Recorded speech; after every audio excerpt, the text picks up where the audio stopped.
어머니, 이게 어떻게 된 일이에요? 세무서에서 통지서가 왔어요. 4천만 원을 추가 납부하라고요. 뭐라고? 4천만 원이라니? 무슨 소리야? 내가 매달 손주들 용돈 준 것밖에 없는데. 아이고, 가슴이 떨려서 숨도 못 쉬겠네.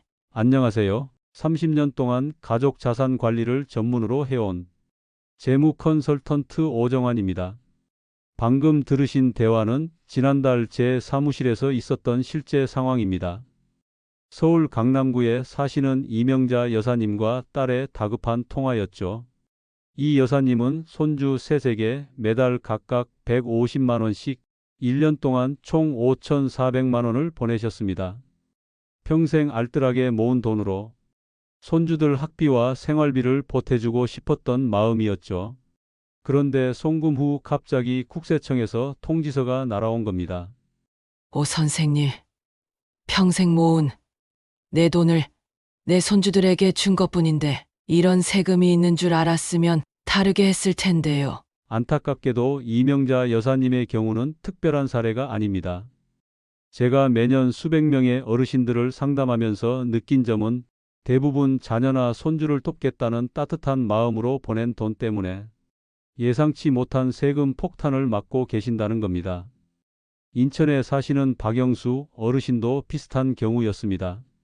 미국 유학 가는 손녀를 위해 3천만 원을 보내셨는데 몇 달 후 갑자기 증여세 고지서가 날아온 겁니다. 손녀 공부시키는데 무슨 세금이냐 하고 화가 나셨지만 이미 납부 기한이 얼마 남지 않아 급히 대출까지 받아 세금을 내셨습니다. 여기까지 잘 들으셨나요? 걱정 마세요. 제가 30년 재무 상담 경력으로 얻은 노하우를 오늘 여러분과 나누려고 합니다. 이 영상 끝까지 보시면 자녀에게 1억 원을 줘도 단 한 푼의 세금도 내지 않는 방법을 알게 됩니다. 지금 바로 구독 버튼과 좋아요 눌러주시고 알림 설정해 두시면 앞으로도 이런 중요한 정보를 계속 받아보실 수 있습니다. 여러분, 왜 국세청에서 이렇게 가족 간 돈 거래를 자세히 들여다보는지 설명해 드리겠습니다. 오 선생님, 예전에는 이렇게 까다롭지 않았는데 갑자기 왜 이러는 거예요? 제가 세무서 관계자들과 자주 대화하면서 알게 된 사실인데요. 최근 우리나라 지하경제 양성화 정책으로 가족 간 자금 흐름까지 꼼꼼히 추적하고 있습니다. 특히 놀라운 것은 금융기관에서 거래 내역을 자동으로 분석해 의심스러운 패턴을 찾아내는 시스템을 도입했다는 점입니다. 쉽게 말해 컴퓨터가 자동으로 모든 은행 거래를 검사한답니다. 우리가 생각지도 못한 돈 흐름까지 다 찾아내는 거죠. 대구에 사시는 김영수 할아버지 76살이 이야기를 들려드릴게요. 손자에게 매달 180만 원씩 용돈을 보내셨습니다. 1년이면 2,160만 원이 되는데 이전에는 눈에 띄지 않았지만 요즘 시스템은 이런 돈 보내는 패턴을 금방 찾아내서 이건 조금씩 나눠서 주는 증여 아닌가? 라고 표시합니다. 따로따로 보내면 괜찮다고 해서 그렇게 했는데, 이제는 그것도 안 되는 거네요. 맞습니다. 국세청은 이제 개별 송금이 아니라 돈을 보내는 패턴을 본다고 생각하시면 됩니다. 자, 잠시 정리해 볼게요. 지금까지 세금 폭탄을 맞은 분들의 사례와 요즘 국세청이 왜 이렇게 가족 간 돈 거래까지 살펴보는지 알아보았습니다. 이해가 잘 되셨나요? 이제부터는 어떤 경우에 주의해야 하는지 알려드리겠습니다. 제가 30년간 상담하면서 발견한 국세청이 특히 주목하는 4가지 위험한 패턴을 알려드리겠습니다. 첫째, 일정한 주기로 같은 금액 송금하기. 매달 25일마다 100만 원씩 보내드리는데, 이거 괜찮을까요? 이런 패턴이 가장 위험합니다. 대전의 김민철 어르신 71살은 취업준비생 손자에게 매달 160만 원씩 보냈다가 2년 뒤 세무조사를 받으셨어요. 결국 누적 금액 3,800만 원에 720만 원이라는 세금을 내셨습니다. 둘째, 송금 직후 자산 구입하기.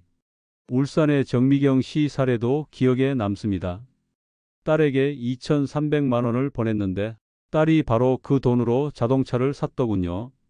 2달 후 국세청에서 자녀분 차량 구매 자금 출처 조사라며 방문했습니다.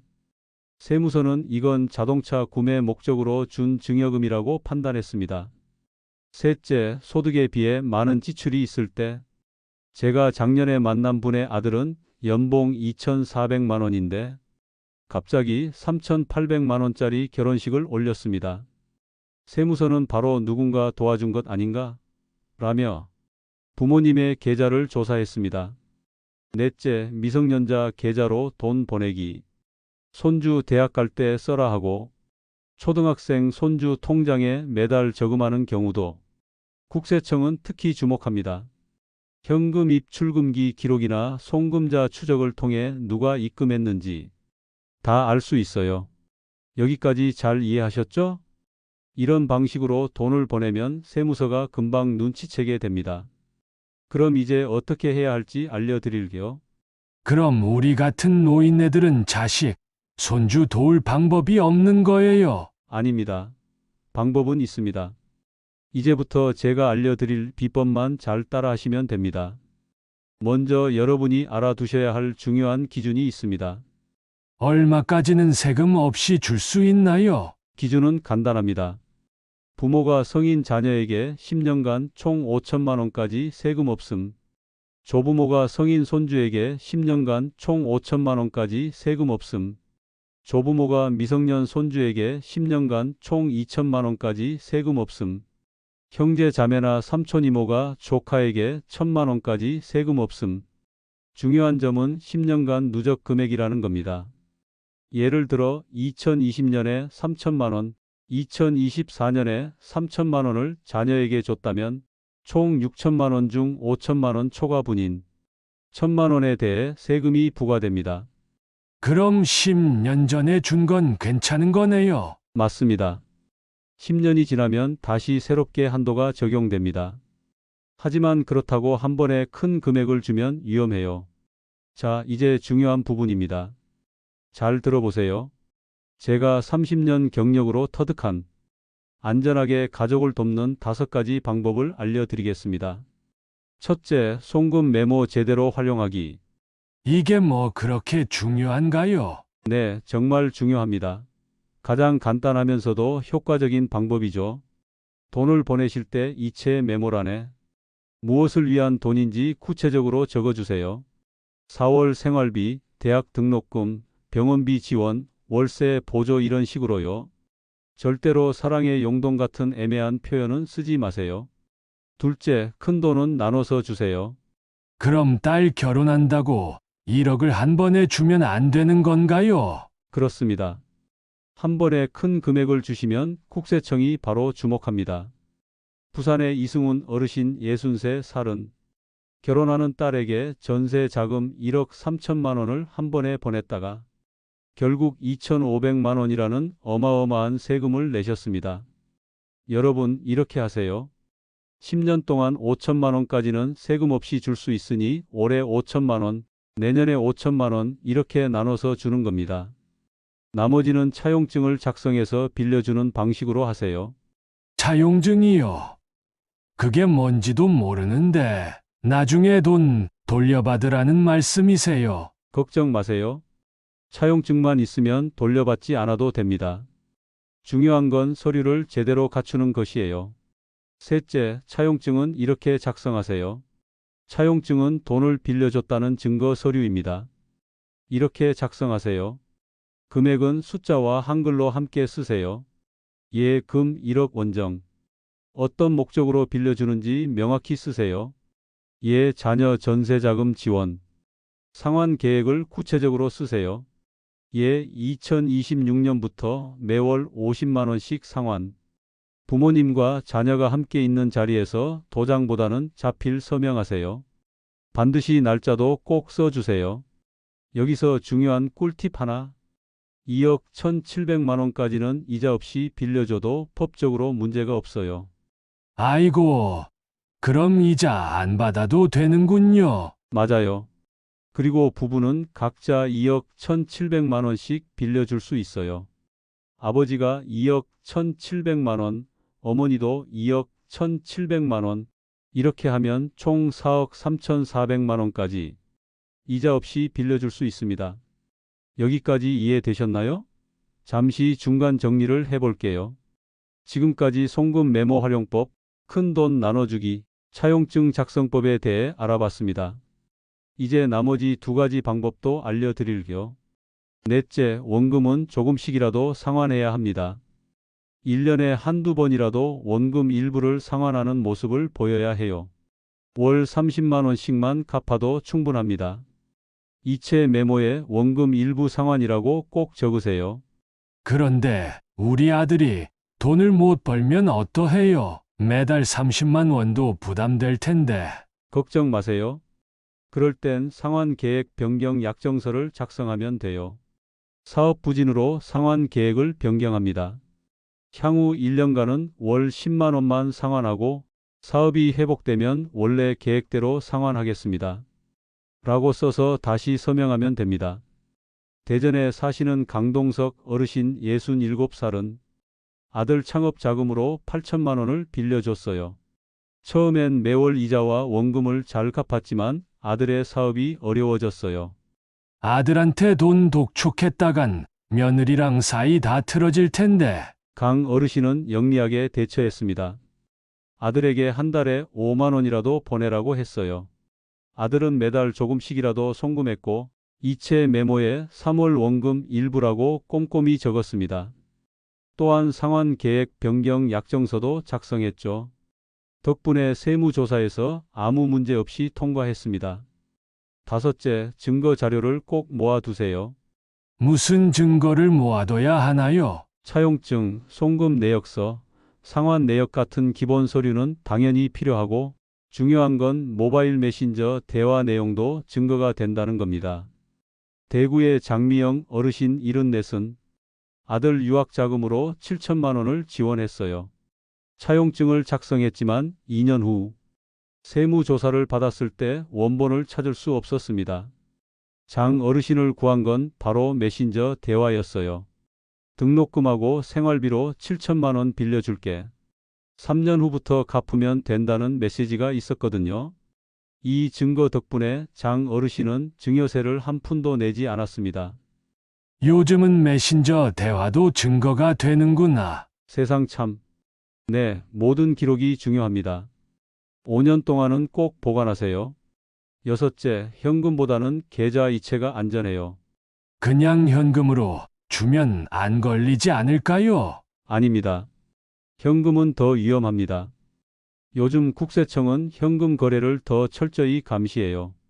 하루에 1,000만 원 이상 현금을 뽑으면 자동으로 국세청에 알려지고 999만 원씩 여러 번 뽑아도 쪽에서 뽑았다고 의심받아 신고됩니다.